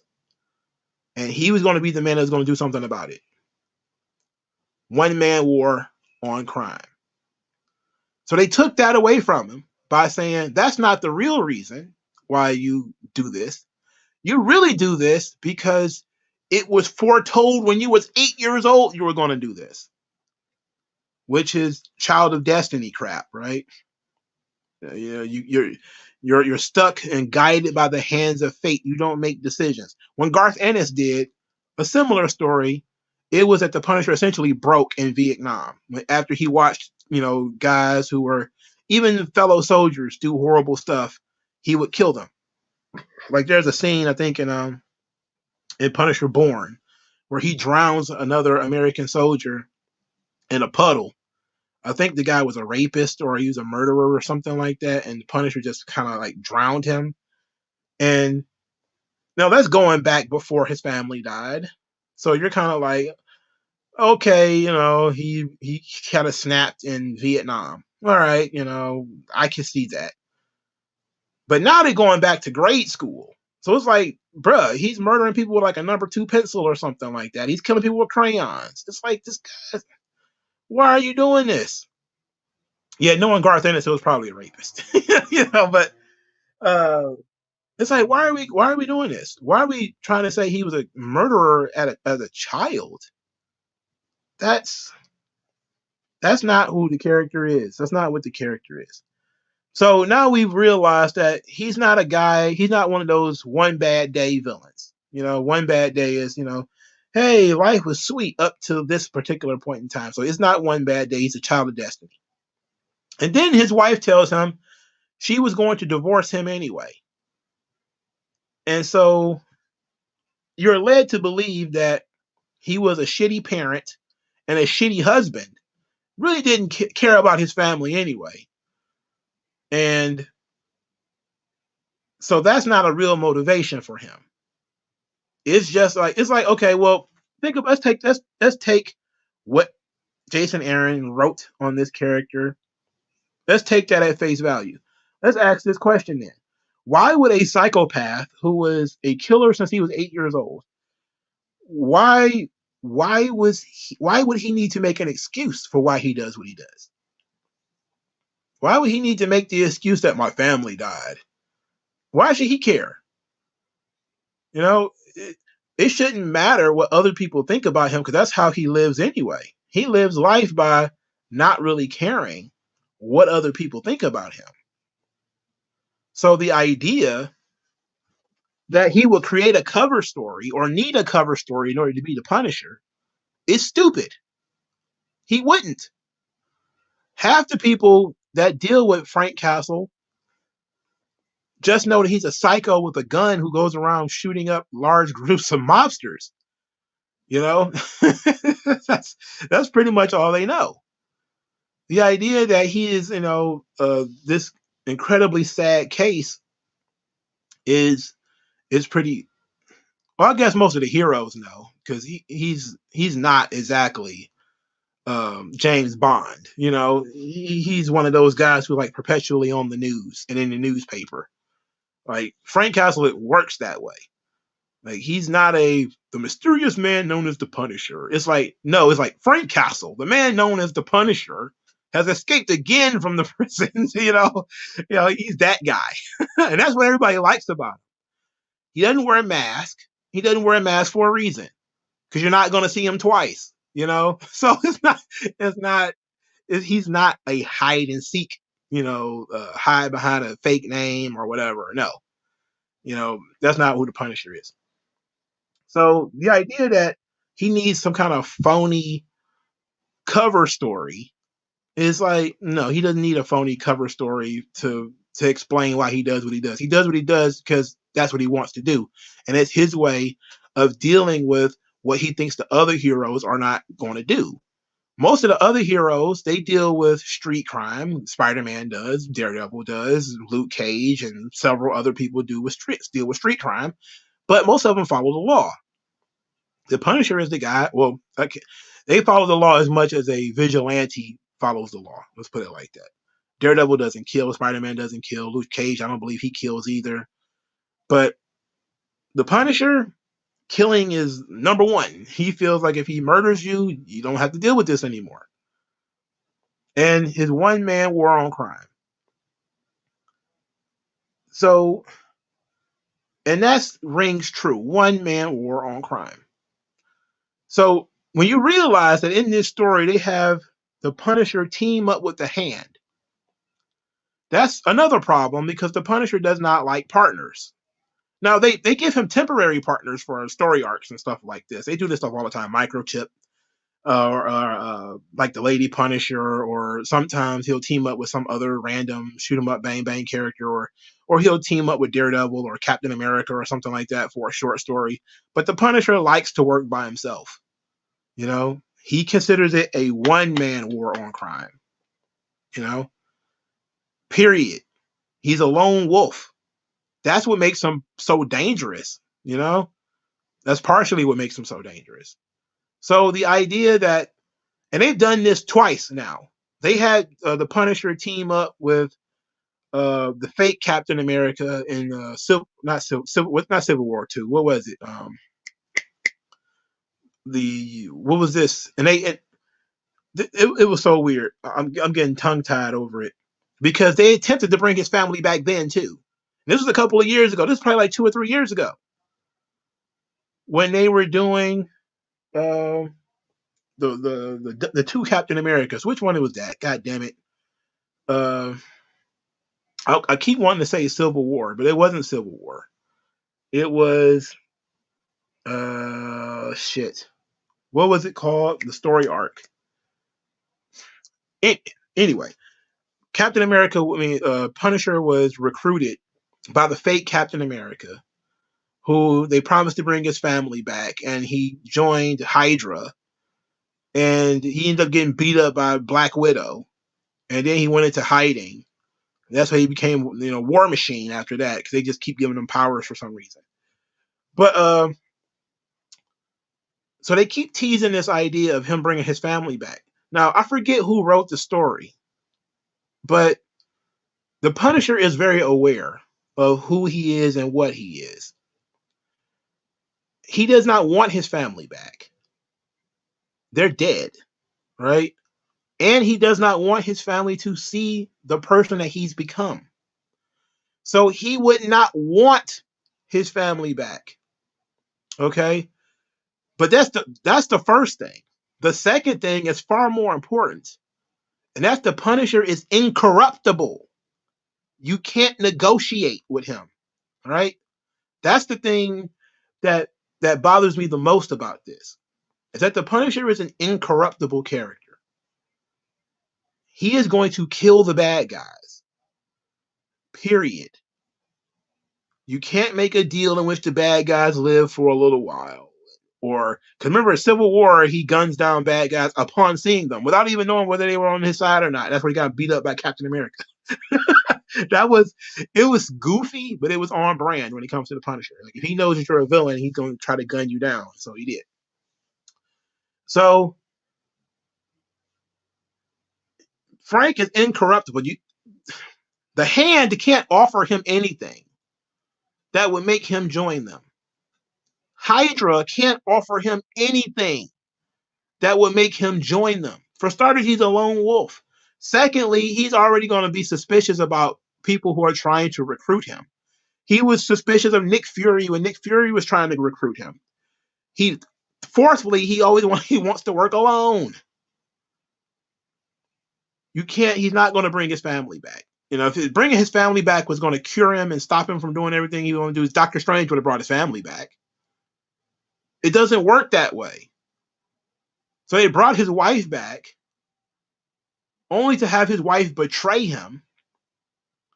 And it's almost the exact same thing they did to Mr. Freeze. I'm about to call him Dr. Freeze. So some of you guys are familiar with Mr. Freeze from the Batman stories. They keep doing these angles where Mr. Freeze's wife wakes up and she doesn't really love him. He's just an obsessive geek, and she doesn't really care about him, and he's controlling and all this kind of stuff. I think we just talked about this One Bad Day version of Mr. Freeze, where he's very controlling of his wife and he's very suspicious of her, and he's glad that she's in deep in frost, because at least now she's not outspending his money and all this kind of stuff. It's that's a deconstruction. That's an offense to the character. The idea that Maria, who was to him a perfect woman, was really fed up with him and don't want anything to do with him and was going to divorce him anyway, is like, wow. And then you hear these people say, well, we only know everything about Maria from the Punisher's perspective. He might think she was perfect, but we don't know how she felt about him. It's like she's fucking dead. It doesn't matter what she feels about him. It only matters what he thinks because it's his story. That's the subversion that people keep doing. It's subversive to say, well, she might not really love him as much as he loved her. It's like, why would you create that scenario? You know, what benefit does it really have to create that scenario? It's very, very weird. It's very weird. And people are obsessed with doing that and they keep doing it. You know? There was a story in Spawn. Because Spawn's story is that he loved his wife so much, he sold his soul to the devil to come back to life, to be with her, only to find out she was married when he got back, which is heartbreaking. Well, Spawn has gone on for so long now.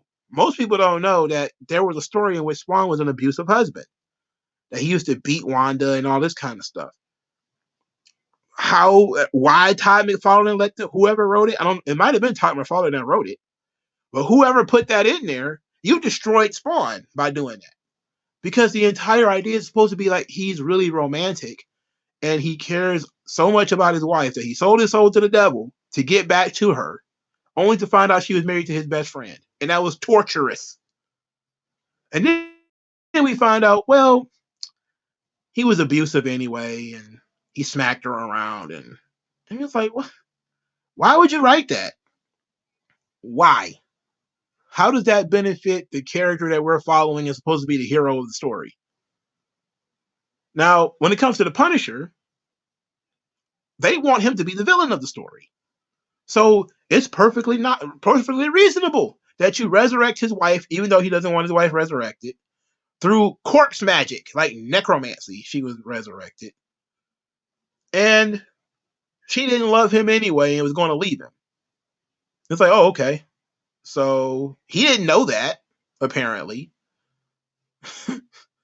And she has such angst and dislike of him that she shot him and tried to kill him.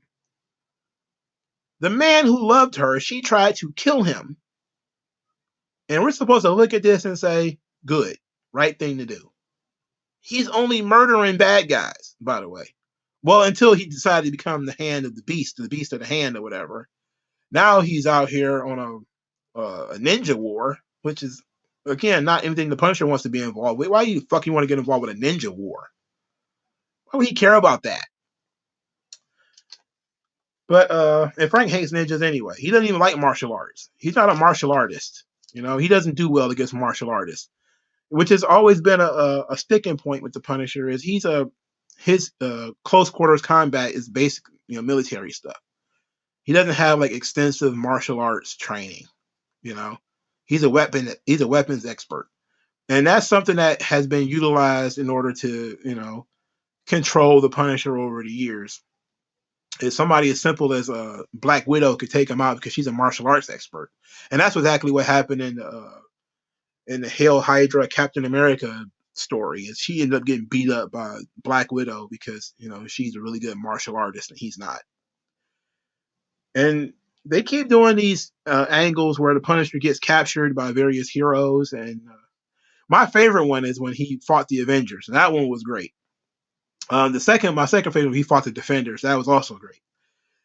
So when he fought the Avengers, it was basically Frank is hiding in a hole in the ground, and various Avengers kept leaving the Avengers mansion trying to capture him.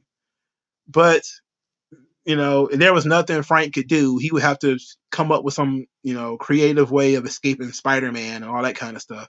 And then Thor shows up, and there's nothing he could do to Thor, and he ends up getting captured, which was great. And in the Defenders, it was similar, where Frank Castle was being a nut, and he's finding ways to hurt and harm the various heroes. And then Luke Cage shows up, and there's nothing he could do to Luke Cage. He can't shoot him.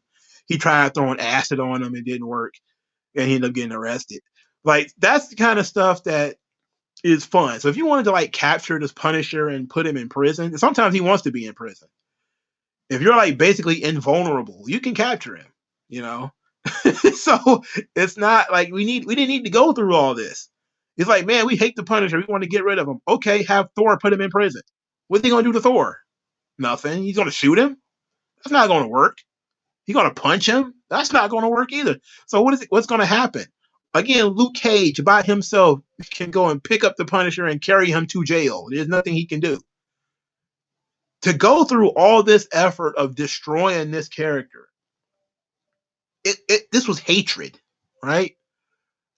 This was hatred of the character. If you just wanted to write the character off, there's 100 things you could have done.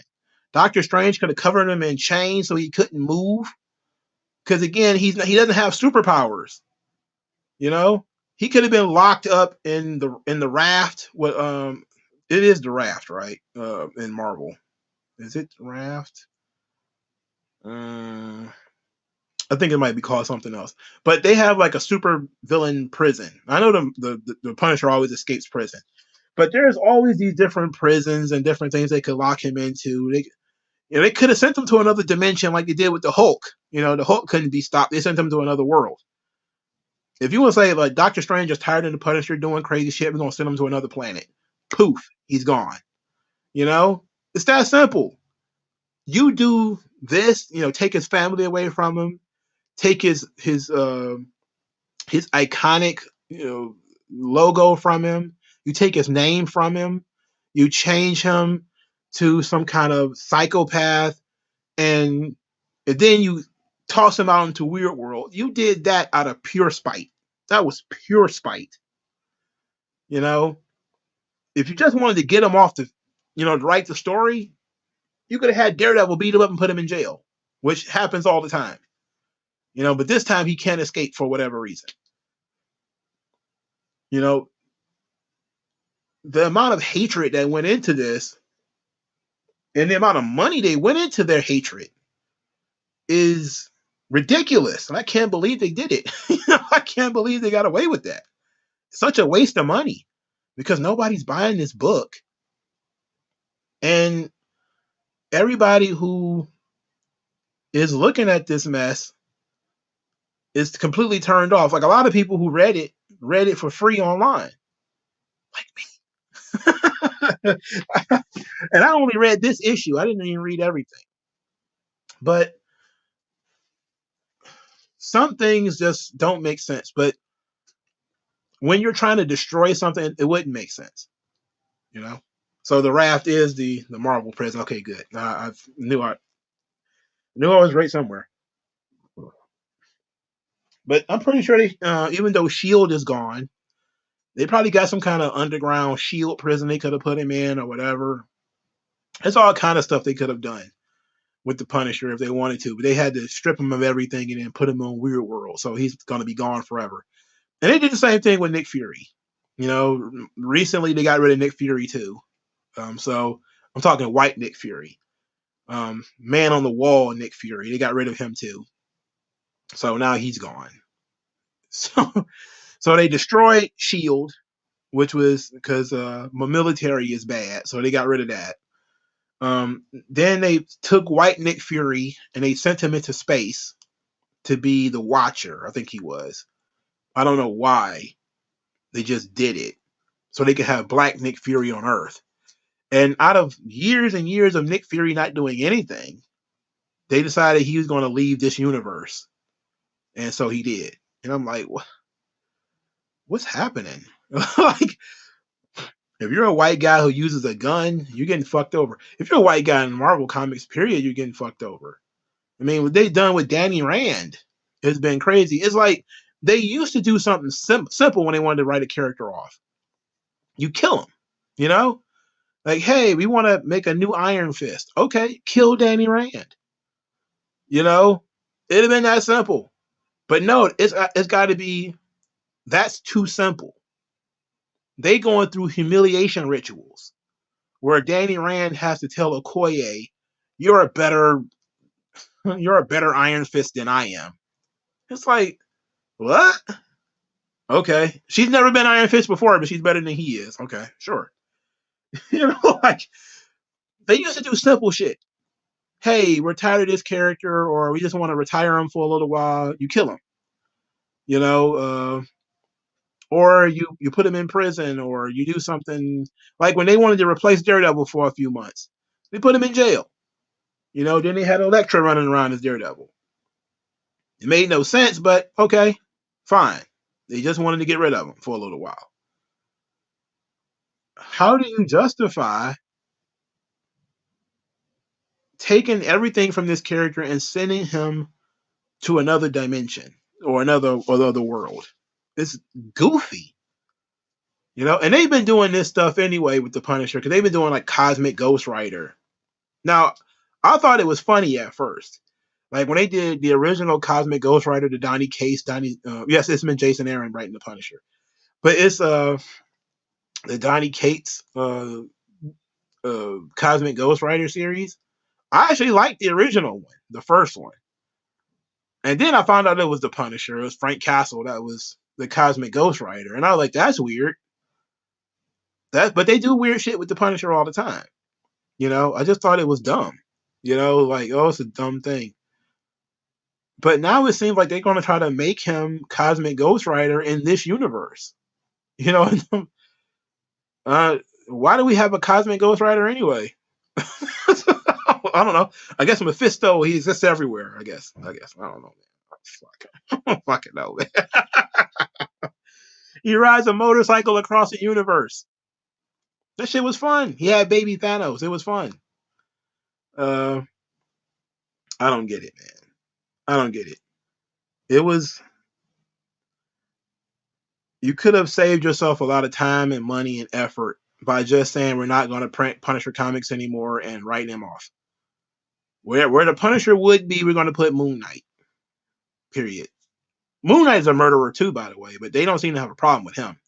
You see, the alt right ain't found Moon Knight yet, so it's cool.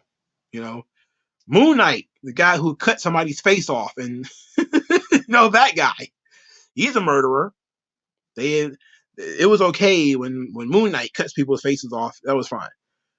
But another thing that bothers me, and I'm gonna say this, I know Darren Gordon Hill's probably gonna be like, what was that, bro? Is that America has gotten so pussy that we're getting rid of the Punisher, but the UK, where guns are pretty much banned, still print Judge Dredd comics. They have no problem. The violent Judge Dredd books are still coming out. But America, you know, gun culture, 400 million people with guns or whatever in the United States, and we're getting rid of the Punisher. But in England, where guns are banned or whatever, where you can't even buy a knife, they got Judge Dredd comics where people getting their heads blown up. I am the law. And it's a literally fascist society, you know, the Judge Dredd comics. It's hilarious, man. It's pathetic too. It goes to show that we're going even further than the Europeans. We're even more brain dead than the British. You know, we're even more brain dead than the British over here now. And I'm kind of embarrassed by that. It's like but here's the thing, like we keep creating new versions of the Punisher, like John Wick. You know, we keep creating new ones and then trying to get rid of them. We're trying to talk about how all of these vigilante characters are bad and all these vigilante movies are bad, but we keep creating them. You know, like most of the guys that we see as action heroes and stuff today have done the vigilante movies. You know, it's not that big of a deal. It's hard to. It's just so stupid. It's just so stupid, and I feel dumb for entertaining it. If we're being honest, but that's the world we living in right now. Yeah, nobody taken. You know, guy with the gun takes matters into his own hands. We write that story 100 times over, man. We'll write that story 100 times over. But for some reason, we lose and sleep over this kind of stuff. It's like it's a fictional character living in a fictional universe in which he gets punished for misbehaving literally all the time. It's not a situation in which there's nothing bad that ever happens to him. It's like, yes, there is. Bad stuff happens to the Punisher literally all the time when he when he gets out of line. It's stupid. It's stupid. Yes, the Equalizer is Queen Latifah now, but they're still doing another Equalizer movie, and it's going to be uh, Uncle Denzel. So while they did get rid of Denzel Washington for the TV show, which I'm surprised hasn't been canceled yet, they are gearing up. It's very weird though. It's very strange, isn't it? Nobody has a problem when the vigilante looks a certain way. They don't have a problem, you know. It's an odd decision, but what can I do, man? Just a just a guy with a YouTube channel trying to make sense of everything that these people are doing, and I cannot. Maybe I'm trying too hard. But I remember when if you thought something was out of style, you just retired it. You didn't go through the trouble of trying to humiliate the character and trying to humiliate the people who are reading it, as if the people who are reading it going to keep reading it as if we're stupid. It's like everybody who knows about Marvel Comics in current year knows that Marvel Comics is out to completely and totally embarrass the Punisher, humiliate the character, and humiliate the people who like the character. So guess what? They're not going to read this. And they had already decided they weren't going to read it months ago. But they think, and I guess Marvel and everybody thinks they have a captive audience of people who absolutely positively must have their Punisher comic, but that's not true. It's absolutely not true. People absolutely will go without a Punisher comic, and they have. And so you really only hurt yourself when you put them on the bench. But it is what it is. So, do you guys have anything you want to talk about? Because I'm done. Deconstruction of the Punisher and deconstruction of Spider-Man. To be quite honest, when it comes to the comic universe, I actually like the Punisher more. I have far more Punisher comics than Spider-Man comics, but it's basically because they decided to give everybody spider powers that I really don't read Spider-Man anymore, or maybe and all the Venom stuff and everything. But to me, it doesn't seem like the right thing to do to keep doing all this Spider Verse stuff. But they're gonna do what they want, and I want them to do what they want. I just want other people to not buy it.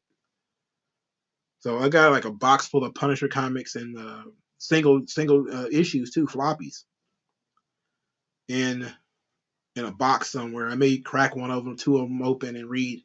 They're mostly Garth Ennis, Punisher Max stories. Um, so it's pretty sickening, man. But it's a classic. Here's what they think about you moment. You know, they've tried making these characters. I'm glad, and I'm kind of surprised they didn't go Jerry Conway's scorched earth policy about making him gay or whatever, because that seemed more right up the alley of what they would do. But what they typically do with masculine men is they make them submissive to women. Captain America, they did that. Black Panther, they did it. Now Punisher, they did it. There seems to be a recurring theme, um, that if the more masculine the man is, the more submissive he is. Like I'm surprised Punisher wasn't. I mean, I'm sorry, Daredevil wasn't that submissive to Elektra. But I haven't read the entire series yet. I'm still working on getting volumes 2 through 6 of Chip Zdarsky's Daredevil. I'm gonna end up getting it all eventually. And but I don't remember, Daredevil being too submissive to Elektra in these stories. He's a simp for Elektra, sure, but he's not submissive to her like Captain America is to Peggy Carter, or Black Panther is to Storm and his mom and all the other women who are in his story, in his book. It's very strange that they would do that. But this is also why people buy manga, you know. That's also why people buy manga. It's odd that you would mention Stan Lee rolling in his grave, because one of the reasons why they keep getting away with uh, how the sex changing Spider-Man and everything is because Stan Lee went on uh, Larry King and said that anybody could be Spider-Man. You know, no, so that kind of means that it doesn't have to be Peter Parker. It could be Miles. He could be black under there or whatever. And I say, look, you could have the same exact Spider-Man costume. It could be Miles Morales, but if you put it in a different universe, I think everybody would enjoy it more. And when they did the Ultimate Universe, people were not complaining about Miles Morales. People complained about the replacement theory element of it. That's why nobody complained when War Machine became Iron Man for a short time, because Tony either got hurt, and well, he was still Iron Man when he got shot. I forget what happened when Iron Man basically quit, and then Rhodey took over as Iron Man. But nobody complained. I don't remember anybody complaining about Rhodey being Iron Man, because Tony was still there, or he was incapacitated, and Rhodey was doing him a solid. It wasn't a replacement thing.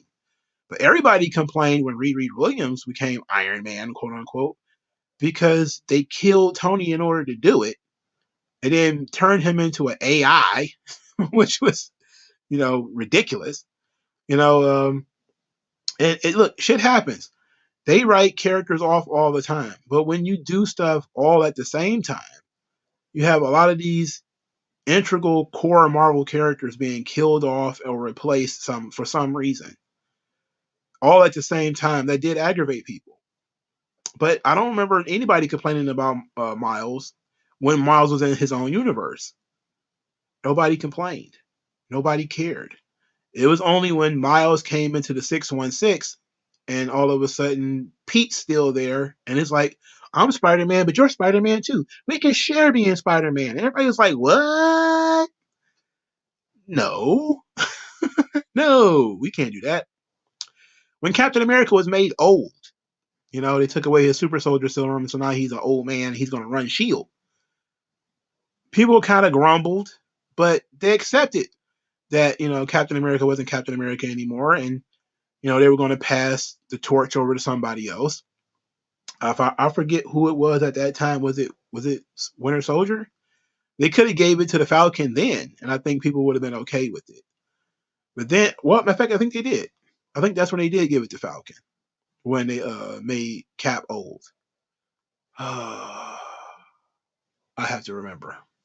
Anyway, you can write or give a character a natural end and then replace him. They killed Barry Allen and replaced him with Wally West. It happens. Hal Jordan went crazy and, became Parallax and ended up getting killed, so they replaced him. They created another Green Lantern. But that's Green Lantern, You pick up the ring, you're a Green Lantern. Spider-Man's a little different. You could do the Punisher as a character where you could easily replace him. He's just a guy with a gun. You could give somebody a similar story and create a Punisher. That's what makes it realistic and give it universal appeal. But it's a really weird decision that they decided to make. That they're going to try to do all the AJ3 says Rick Remender was writing Captain America and made Sam the new Captain America. It was in the Marvel Now phase. I remember Rick Remender's Captain America.